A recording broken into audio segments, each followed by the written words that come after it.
Olá, amiguinhos, tudo bem? Tudo bem. Gente, tá começando aí o Opala na Veia Responde 10. Demorou? Então essa é a edição número 10. Quem quiser fazer parte já sabe, deixa sua pergunta aqui no comentário desse vídeo, beleza? Então essas perguntas que eu tô lendo tá no Opala na Veia Responde número 9. Demorou? Vamos lá, tá rolando a tela aí. Gold Gamer BR, carburador quadrijet gasta muito? Cara, depende da sua regulagem, depende do que você anda. Uma coisa que o pessoal tem que entender, que é a seguinte, vamos supor que, né, deixa eu colocar aqui pra gente trocar uma ideia. Vamos supor que o carro, o motor do carro, consegue consumir 100 ml por segundo. É uma suposição, tá, gente? De combustível. Aquilo é o limite que o motor consome. O que é o motor consumir? É o tanto que ele consegue succionar para baixo. Se você não alterar o diâmetro do pistão e não alterar o curso, a litragem é a mesma. Então vamos supor que o limite máximo dele seja ali de 100 ml por segundo. Se eu coloco um 446 e arrombo ele todo e injeto o máximo de gasolina possível, ele vai consumir, o motor vai gastar 100 ml, o resto vai voltar na descarga. Se eu colocar uma quadrijet e sobrealimentar ele, colocar combustível demais, ele vai consumir quanto, gente? 100 ml por segundo. Não essa medida, é um exemplo, né, gente? Se eu colocar 6 446, uma para cada cilindro, ele vai andar mais? Gente, não vai andar mais. O mais gasolina que você colocar lá, ele só vai consumir aqueles 100 ml por segundo. Vai fazer a queima correta, uma queima perfeita. Mais do que isso, ele vai estar queimando em excesso, ou seja, vai estar jogando gasolina fora. Então a pergunta aí do amigão a respeito da quadrijet não é que ela gasta mais. Você pode regular ela para a quantidade de mistura que sai dela seja a mesma de um carburador simples, por exemplo. Você faz essa regulagem. Então o quadrijet não gasta mais. O que vai mudar, o que vai alterar aí, né, o desempenho do seu carro com a quadrijet, etc., vai ser o quanto de combustível ele coloca. Se você não aumentar o diâmetro do pistão, não aumentar o curso do virabrequim, você não vai aumentar a litragem, a cilindrada do seu motor. Logicamente, seu consumo não vai alterar e você não vai andar mais ou não vai andar menos. O que pode melhorar? Por exemplo, o pessoal instala a Weber, melhora a mistura ar-combustível. O carburador consegue fazer essa mistura ficar mais homogênea. Ele consegue misturar melhor o ar e o combustível. Não vai sair aquele combustível cru. Por isso que o carro ganha desempenho. Não é que ele melhora o motor, mas a mistura que entra é uma mistura melhor. Beleza? Então a questão de consumo aí da quadrijet, se você fechar todos os giclês, diminuir todas as mangas misturadoras, ela não vai beber nada. Isso aí depende realmente da sua regulagem, do seu acerto. Fechou? Vou pegar a próxima aqui. Júnior Guedes, esse Danilo é o que na verdade? Dono da oficina, funcionário ou pescoceiro? Olha o Danilo responder aqui. Sou dono do YouTube. Que carro é esse que o Danilo está dirigindo? É uma variante Jetta. É uma Jetta variante da Volkswagen. Beleza? Vamos lá. Opala na veia. Tem uma pergunta. Eu sempre gostei muito de Opala. Meu sonho é ter um turbinado. Mas, por enquanto, eu comprei um Opala. Só quero deixar ele o mais econômico possível. É o meu primeiro carro. E é um Opala 85 4 cilindros. Ele já possui kit gás. O que posso fazer a mais para torná-lo mais econômico sem gastar muito? Pois comprei ele há pouco, um pouco acabado. Pretendo restaurar, então não procuro gastar tanto. Paguei 4.500 nele. Pode me ajudar? Adventure of Delivery. Se ele falar inglês não. Mano, seu carro já tem gás. Seu carro é 4 cilindros.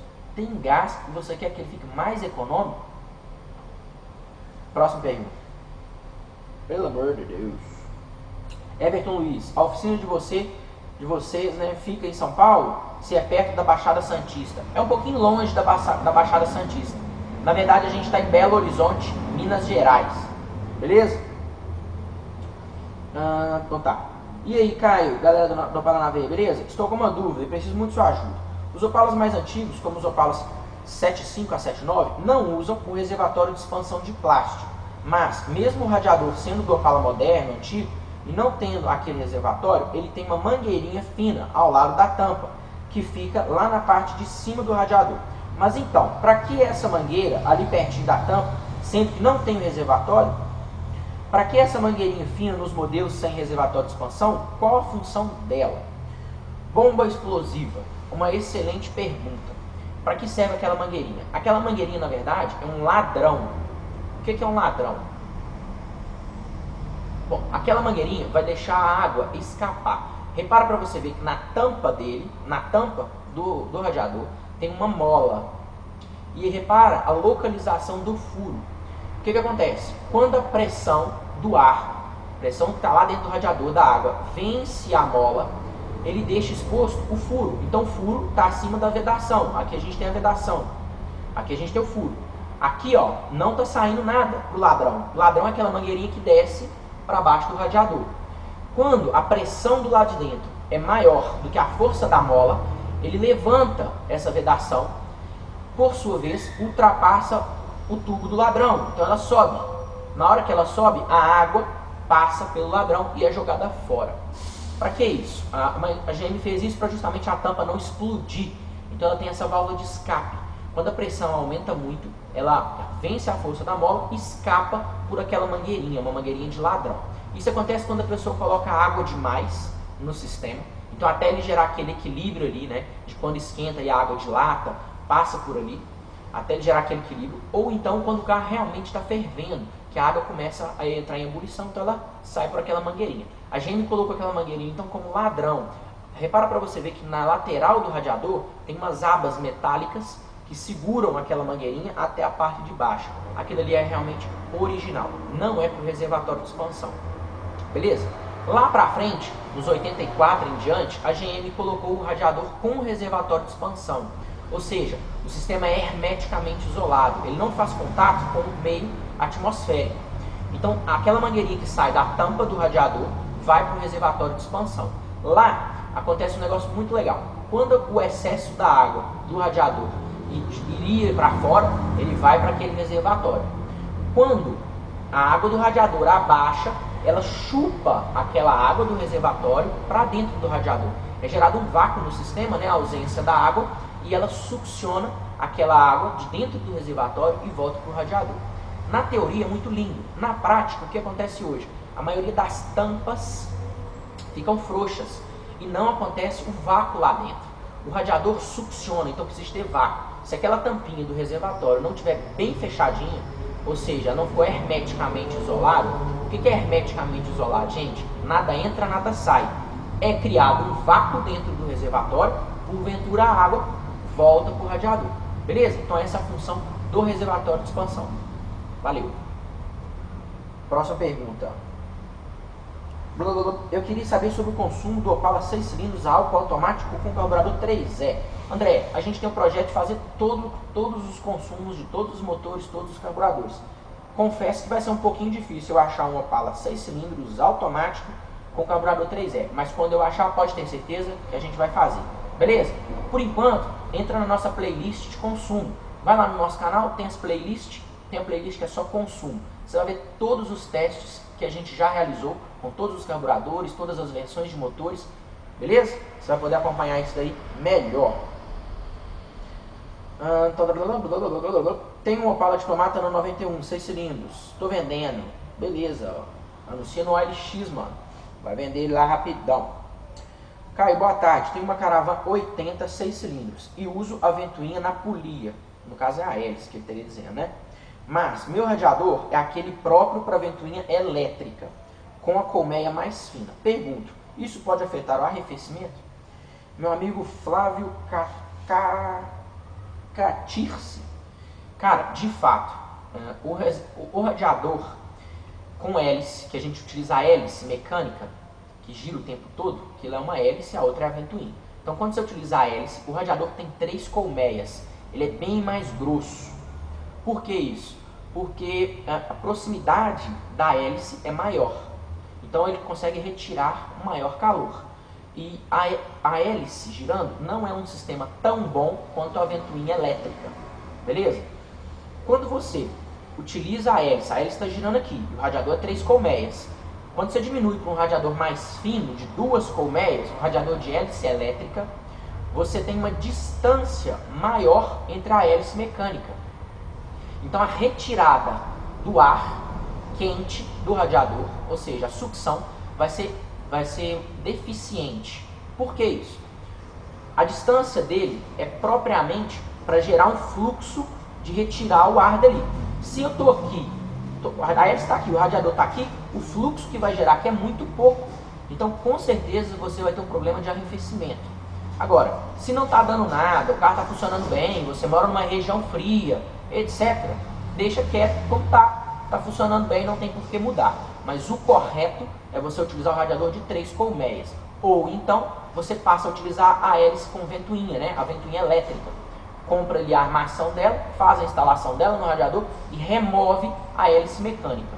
Faz a instalação no radiador, o radiador já tem o lugar para o cebolão, né? Que é o interruptor térmico. Você faz a ligação elétrica, a gente inclusive tem um vídeo disso no Opala Naveia. Você faz a ligação elétrica da ventoinha e ela vai funcionar normalmente. Beleza? Mas aqui eu tenho a seguinte política: time que está ganhando não se mexe, mas que está errado, tá. Valeu. Gil Santos, fecha o vidro, Danilo, atrapalha o áudio. Gente, eu coloquei a câmera na saída do ar-condicionado. Então a gente ligava o ar-condicionado e o ar-condicionado soprava na traseira da câmera. Por isso que estava dando esse barulho. E eu expliquei no vídeo, coloquei lá, mas os caras... Deixa pra lá. Qual é o diferencial mais forte? O do Maverick ou do Dodge? Meu Deus do céu, é Opala na veia. Um Opala 400 cavalos pode andar na rua? Mano, o Opala 400 cavalos pode andar na neve, na chuva, na rua, no reboque, pode andar onde ele quiser, cara. Mas é difícil controlar um Opala de 400 cavalos. Um Opala para ter 400 cavalos vai ter no mínimo uma embreagem de cerâmica, uma injeção eletrônica, uma tripla, uma coisa assim abissal. Vai ter um comando aí em 300 graus, praticamente impossível de você andar na rua. O Opala 400 cavalos, gente, não é para rua, beleza? Boa tarde, Caio. Sou o Marco Machado, de Curitiba, e preciso muito de uma ajuda. Estou negociando um Opala 75 4 cilindros a gasolina, lindo de lataria e interno.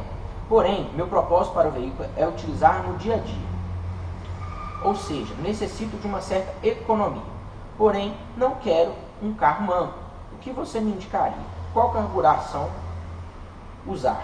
Vale a pena aspirar o veículo de leve e colocar um kit GNV? Ou vale a pena turbinar e colocar um kit GNV? Caso não seja uma boa o GNV, o que mudar no motor para ter um bom desempenho e com consumo próximo de 8 km por litro? Há algum carburador adequado ou melhor injeção? O que preciso é que o carro não seja tão beberrão e não passe vergonha para qualquer 1.4. Foi exigente aqui ainda, hein? Se possível, aproximar os preços, gastos, vai ajudar muito na decisão. Parabéns pelo trabalho e competência. Vemos o carinho que trata os carros dos clientes. Valeu, Marcos Machado. Mano, é uma pergunta complexa. Gente, a gente tem que entender uma coisa. Qual que é o grande desafio hoje da tecnologia automotiva? Sempre foi o desafio. Consumo, desempenho. São praticamente dois opostos. Ou eu tenho um baixo consumo, ou eu tenho um bom desempenho. Eles são antagônicos, não se encontram. Esse é o grande desafio da indústria automobilística hoje. Então o que eles têm feito? Tem tirado peso do comando de válvula, tem aliviado o cabeçote, tem tirado peso da carroceria dos veículos, tudo para conseguir uma melhor potência, um melhor desempenho com baixo consumo de combustível. De fato, a tecnologia evoluiu muito desde o Opala, né? A gente está falando de um carro de 1969, então a tecnologia evoluiu muito, mas ainda é o grande desafio. Eu, sinceramente, amigo, eu não te sugeria comprar um Opala. Por quê? Você vai ficar batalhando numa coisa que está anos-luz atrás do que existe hoje. Qualquer um no Mille vai fazer uma economia muito melhor do que o Opala. Beleza? Agora, se você insistir mesmo, quer ter um Opala para o dia a dia, eu não te aconselharia o sistema de gás. Porque o sistema gás acaba prejudicando o motor. Então você ganha de um lado na economia, mas você perde na vida útil. Mas o gás pode ser bem utilizado, não sei o que. Sim, de fato. Quando você utiliza o gás da forma correta, ele tem uma durabilidade do motor muito maior do que utilizando de uma forma errada. Mas ainda assim prejudica a vida útil do motor. Beleza? Uma instalação de gás hoje, aqui em Belo Horizonte, na minha cidade, gira em torno de R$ 3.500 para um carro carburado, que é o caso do Opala. A injeção eletrônica não vai te trazer tanta economia quanto o gás, mas vai ser mais econômico do que um carburador. Na minha opinião, é um alto investimento para um pouco retorno, tá ok? Com a injeção eletrônica você vai ganhar aqui as vantagens. Vai ser um carro mais fácil de controlar, no sentido de controlar marcha lenta, controlar a injeção de combustível. O carro vai pegar mais fácil, não vai afogar. Vai ser um carro moderno, né? Um carro com injeção eletrônica. Só que é um alto investimento. Hoje a gente tem injeção Pandu na internet aí por R$ 4.000, mais a instalação que você vai fazer. Eu acredito que você vai ter que rodar muito para compensar, para primeiro pagar o investimento que você está fazendo, para depois você começar a ter lucro, economia de fato. Então, eu partiria mesmo, se você quiser ter um Opala, colocar um carburador 228, colocar ali o Giclée 29, que é a calibragem original da época, menos do que isso, ele já nem anda direito, e trabalhar ali com o pezinho macio. É importante você aprender a conduzir o carro. Então, poucas aceleradas, acelerações crescentes, não tire e coloque o pé. Toda vez que você pisa no acelerador, você injeta gasolina.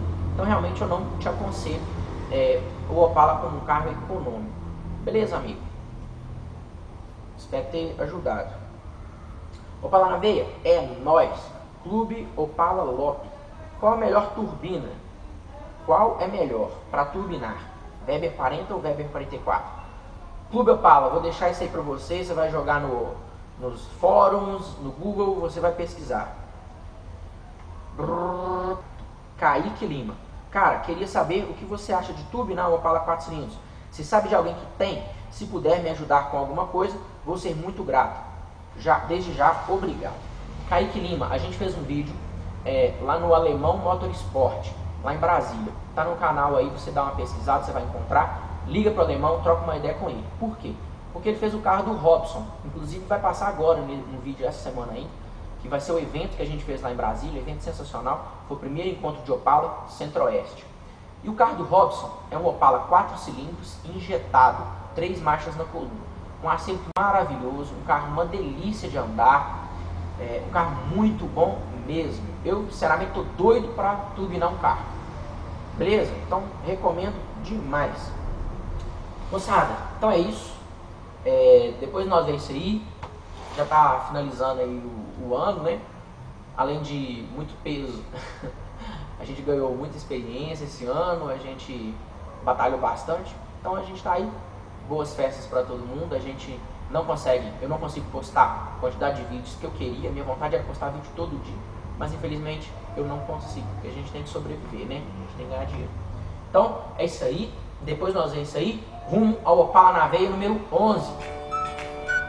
Outra vez.